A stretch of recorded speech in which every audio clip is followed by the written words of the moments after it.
I was 8 the day they quietly chose my sister over me. No screaming. No final argument. No slam doors. Just a quiet decision that was made without me, but that would define me for years. It started like so many other days at the hospital. Emily had another flare-up. She'd been sick since she was born. Autoimmune. Rare. Aggressive. Doctors had long stopped speaking in certainties. Our home had turned into an extension of her care. Medical supplies are on the kitchen counter. Emergency bags by the door. Half her life lived in waiting rooms. That day, I sat in the hallway just outside her room, coloring on the back of a prescription slip with a pen I'd found in my mom's purse. I was drawing a dragon. I thought it was good. It had scales, fire, and big curved horns. I waited for someone to ask me about it, to look up and notice. No one did. My parents, Mark and Deborah, were inside with the doctor, speaking in that low, serious tone they always used when they didn't want me to hear how bad things were. Eventually, they came out. Mom looked tired. Dad looked like he hadn't slept in a week. But neither looked at me. Go with Aunt Karen for a few days, Mom said. Just while things settled down. No explanation. No prep. Just a bag in her hand, already packed, like they'd made the choice long before they told me. I nodded. I was good at nodding. Quiet. Cooperative. Karen picked me up in the parking lot. I hugged Mom. She didn't hug back with both arms, just one. The other was already reaching for her purse. Dad patted my head like I was a dog and said, "We'll see you soon, all right?" Then they turned and walked away. I didn't know it then, but that would be the last time I lived with my family. The car ride was silent. Karen tried to make small talk, asked if I liked mac and cheese, if I still played with Legos, but I just stared out the window, backpack clutched in my lap like it was the only thing that belonged to me. The few days stretched into weeks, then months, then years. They never came back for me. I slept in Karen's spare room, a half-finished office with an air mattress and a broken lamp. She made space, and I'm grateful, but I never stopped feeling like an extra plate at someone else's dinner table. The phone stopped ringing. My birthday came and went with a generic, "Hope you're doing okay," text. I drew more dragons but stopped showing them to anyone. At some point, I stopped drawing altogether. Because when no one notices, you forget why you started. By the time I was 10, I understood what had happened, even if no one said it. Emily was sick. She needed care. And I was the sacrifice that made that possible. They didn't lose me. They traded me. And they never looked back. I was 17 when Deborah messaged me out of nowhere. "Hey, we're in town. Would love to see you." No context. No apology. No, we missed you. Just a casual reach out, like we were old friends who'd lost touch. As if the last time I saw her hadn't been on a hospital curb with a pre-packed bag and a promise that never came true. I stared at the message for a long time. My first instinct was to ignore it. My second was to throw my phone across the room. Instead, I screenshotted it and just stared. I hadn't heard her voice in years. Not since the call stopped. Not since the birthday cards became empty placeholders with no return address. Now she wanted lunch? The next morning, Mark texted, too. "We're hoping to see you while we're here. Your mom and I would like to reconnect. Let us know." It wasn't even a question. Just a gentle suggestion, like they thought this was about a missed weekend, not a decade of silence. Aunt Karen saw me reading the message and asked if everything was all right. I said, "My parents are back." She paused mid-sip of her coffee. "Do you want to see them?" That question hit harder than anything they had sent. Did I want to? Not really. But part of me needed to. Not to forgive. Not to reconnect. But to look them in the face and say everything I'd rehearsed in my head for years. We met at a quiet diner halfway between where they were staying and my side of town. Neutral ground. Too public for yelling. Too small for pretending we weren't all doing emotional triage in a booth next to a soda machine. I got there first. They were already seated when I walked in. Mark looked older. His beard was grayer, his posture more slouched. Deborah looked tired in a permanent way, like the years had worn her out from the inside. Their clothes were too neat. Their smiles too practiced. And sitting between them was Emily. She looked up the second I walked in. She smiled, not a guilty smile, not awkward. Just open. Warm. It threw me off. I slid into the booth across from them. No hug. No handshake. Just silence for a few seconds too long. Then, Mark spoke. "You look great. We've been following some of your school stuff." I said nothing. "We're really proud of you," Deborah added. Still nothing. "We know this is a bit sudden," Mark continued. "But we've wanted to reach out for a while. We just didn't know how." I finally looked up from the laminated menu. "So you waited 9 years?" Deborah flinched. Emily looked between us, chewing her lip. "We thought maybe it would be easier for you," Deborah said quietly. "Not being pulled back into everything. You mean you thought forgetting me would be easier? Mark sighed. That's not what we meant. Then what did you mean? Because from my side, it looked like you chose one kid and deleted the other. Silence. Emily whispered, I used to ask about you. It caught me off guard. I looked at her. They'd say you were doing fine, she said. That you were with Aunt Karen. But they stopped talking about you. And I stopped asking. That hurt in a way nothing else had. Because she hadn't chosen this either. I looked back at my parents. You left me, I said. And you didn't come back. Not when I turned 10. Not when I got pneumonia. Not when I graduated middle school. You didn't even call. Deborah wiped a tear from her eye. We didn't know how to fix it. You could have started with anything. But instead, you ghosted your own kid. That was when I realized this lunch wasn't for me. It was for them. So they could feel like they tried. After I told them they ghosted their kid, the table went quiet again. Not awkward silence, exposed silence. No one knew what to say because there wasn't anything left to explain. They hadn't reached out for years. Not for birthdays. Not for holidays. Not even when Aunt Karen had back surgery and I missed 2 weeks of school to take care of her while they were out posting beach photos. They let me disappear. And now they wanted lunch and forgiveness in one sitting. We never stopped thinking about you, Deborah said eventually. Everything was so overwhelming with Emily. The hospital visits, the treatments. You were safe with Karen. It felt like the only decision we could make. I leaned forward. It wasn't a decision. It was a removal. Mark tried to jump in. It was never meant to be forever. But it was. I looked at both of them. Not as parents, just as people who had no idea who I was anymore. Do you even know what I like to study? What I'm planning to do after graduation? My favorite food? The name of my best friend? Nothing. Deborah opened her mouth. Closed it. Mark looked like he'd just swallowed something sharp. You didn't just lose me because of Emily, I said. You lost me because you stopped choosing me. Every day. Again and again. And after a while. Hey guys, please don't forget to subscribe and leave a comment if you have any feedback. Let's go to the story. I learned not to expect anything from you. The sad part? They didn't even argue. Because deep down, they knew I was right. I turned to Emily. She hadn't said anything else since she told me she used to ask about me. But her face, it said enough. You didn't do this, I told her. She nodded, and a tear slid down her cheek. I wanted to know you, she whispered. We can still try, I said.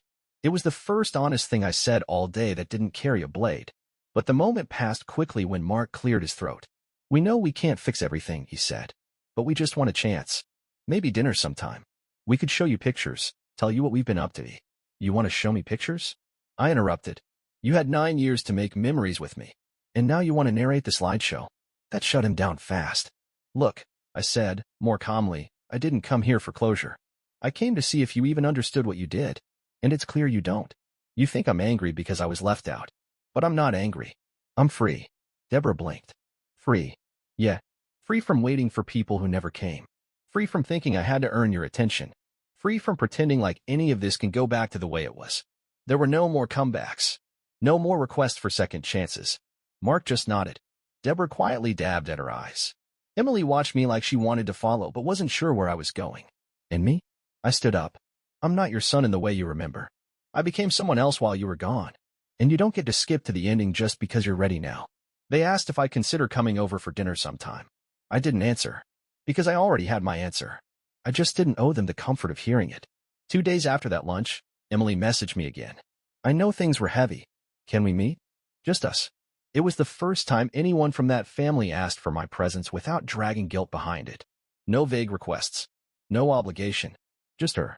We met at the park across from the library, the kind of place where you could talk without being overheard, where nothing felt forced. She showed up early. That surprised me. She had a drink in one hand, her backpack slung over one shoulder, and a quiet nervousness about her. Hi, she said, voice barely above a whisper. I nodded. Hey. We sat on a bench under a tree that looked like it had outlived everything around it. Fitting. She took a sip of her drink and stared ahead for a long time before speaking. They never talked about you much. When I asked, they just said you were okay with Aunt Karen, that you were doing fine. But it always felt weird, like they were hiding something. They were, I said. I know that now, she whispered. She turned to me slowly, searching my face like she was afraid of what she might find there. Do you hate me? I shook my head instantly. Never. Not once. She looked down like she wasn't sure she deserved to believe me. It felt like you were a ghost in our house. Like, everyone knew you had existed, but no one was allowed to talk about you. That's pretty accurate, I said, bitter but calm. Emily blinked back tears. I used to think maybe you didn't want to see us. That maybe you hated Mom and Dad so much, you didn't want anything to do with me either. I hated what they did, but not you. I knew none of this was your fault. She let out a shaky breath. I wanted to reach out so many times. I just didn't know how. You did now, I said. She looked at me like that meant more than I realized. Do you think it's too late? I paused. Not because I didn't know the answer, but because I wanted to say it right. No, not with you. Because you came as yourself, not as someone trying to fix everything. You didn't come with guilt. You just came. She nodded, visibly relieved. We started talking, really talking. About life. School. Favorite books. She liked bad sci-fi. I like graphic novels. She hated math. I used to tutor it. We laughed when she remembered I used to love cereal so much that Karen had to hide it behind cleaning supplies so I wouldn't eat it all in a day. The wall between us didn't collapse. It just crumbled. Naturally. Like it had been waiting for the right moment to let go. There was a kind of magic in that hour. Not dramatic. Not cinematic. Just real. At one point, she asked, do you think we'll ever be normal siblings? I thought about it. No. But maybe we'll be better. Because what we're doing right now, this is honest. She smiled. Yeah, it is. When we finally stood up to leave, she hesitated, then wrapped her arms around me. I froze for a second, then hugged her back. It wasn't perfect, but it was something. And for the first time, it didn't feel like I was trying to rebuild what was lost. It felt like I was starting something new. The conversation with Emily stayed with me. Not in a heavy, emotional hangover kind of way, but in the quiet sense that something had finally opened up.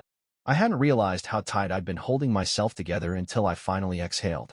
She didn't fix everything. She didn't try to. But in one afternoon, she gave me more honesty than both of our parents had in a decade. That meant something. After we left the park, I didn't rush home. I took the long way, walking through neighborhoods I didn't recognize, just letting the air clear my head. I stopped at a gas station, bought a drink, and sat on the curb outside like I used to when I was a kid. Back then, I used to wait like that, sitting still, watching the road, half expecting my parents' car to pull up and take me back. This time, I wasn't waiting for anyone. I just liked the stillness. That's when it hit me. I was okay. Not amazing. Not, everything's healed okay. But solid. I knew where I stood. I wasn't checking my phone, hoping for a follow-up text. I wasn't second-guessing my choices. I wasn't even angry anymore. That's what they lost. They didn't just lose a son. They lost the version of me who would have come back no matter what. The one who craved their attention. Who would have forgiven without asking for anything in return. The version who would have sat quietly through this entire mess and just been grateful they remembered my name. That version doesn't exist anymore. What I gained in their absence was something I don't think they'll ever understand. Independence, yes, but also clarity. I learned how to show up for myself. How to celebrate wins that no one else saw. How do I carry disappointment without letting it swallow me whole? Aunt Karen deserves credit for that. She didn't try to replace them. She just stayed. Through the boring parts. The hard parts. She made sure I had shoes that fit. She showed up to school meetings. She drove me to the ER when I got the flu and kept the heat on during the worst snowstorm in a decade. She never made me feel like a burden. I told her thank you recently, told her. We were eating dinner, and I just said it. You didn't have to keep me. But you did. And that changed everything. She didn't cry. She just nodded and passed me the salt like it was the most normal thing in the world. That's love. It's not always grand gestures. Sometimes, it's just not leaving. When I looked back at everything I had been through, it wasn't the abandonment that defined me, it was what I did afterward. The life I built anyway. The calm I created on the other side of silence. And as for Mark and Deborah, I don't know what they tell people about me now. Maybe they say I've grown distant. Maybe they frame it like I was always a little withdrawn. That I drifted away. Let them say whatever helps them sleep. Because I'm done carrying their story on my back. I've got my own now. And it's finally heading somewhere that belongs to me. The next time Mark and Deborah reached out, it was a short message. Just checking in. Hope you're doing okay. Let us know if you want to talk. I read it twice. Then I put my phone down and went back to making dinner. Not out of spite. Not because I wanted them to hurt. But because I had nothing left to say. Everything I needed to tell them had already been said, in the diner, in my silence, in the life I was living without them. Some things don't need a dramatic ending. Sometimes, the best closure is no longer needing to reopen the door. I still talk to Emily. Our connection was slow but real. Some weeks we didn't message at all. Other weeks, we'd send memes and talk about random stuff, classes, people we hated, weird dreams. She asked me once if I still drew. I told her I didn't. Then, a few days later, I picked up a pen and did it anyway. It wasn't perfect. I'm rusty. But the dragon came out okay. Funny how some parts of you don't die. They just wait until you feel safe enough to come back. One night, I sat on my dorm bed with that sketch in front of me, one dragon, big wings, stubborn eyes, and I realized something simple. I'm not the same kid they left behind. I'm the kid who stayed. Stayed alive. Stayed growing. Stayed standing in the middle of silence, of rejection, of absence, and still found a way forward. They may never understand what they lost, but I know exactly what I found. Freedom. Not the kind you shout about. Not the big, dramatic, I'm done with you. Tight. The quiet kind. The kind that sneaks in when you're doing laundry at midnight and you realize you haven't thought about them in days. The kind that comes from not checking your phone hoping for a message. They don't get a second chance with me. But I got my first one, the chance to build a life where I don't have to beg to be seen, where love isn't earned by staying silent, and where presence is a choice, not an obligation. I'm not angry. Not anymore. Anger is heavy, and I've carried enough. What I carry now is lighter, clearer. My name, my path, my own story. And this time, I'm the one writing it.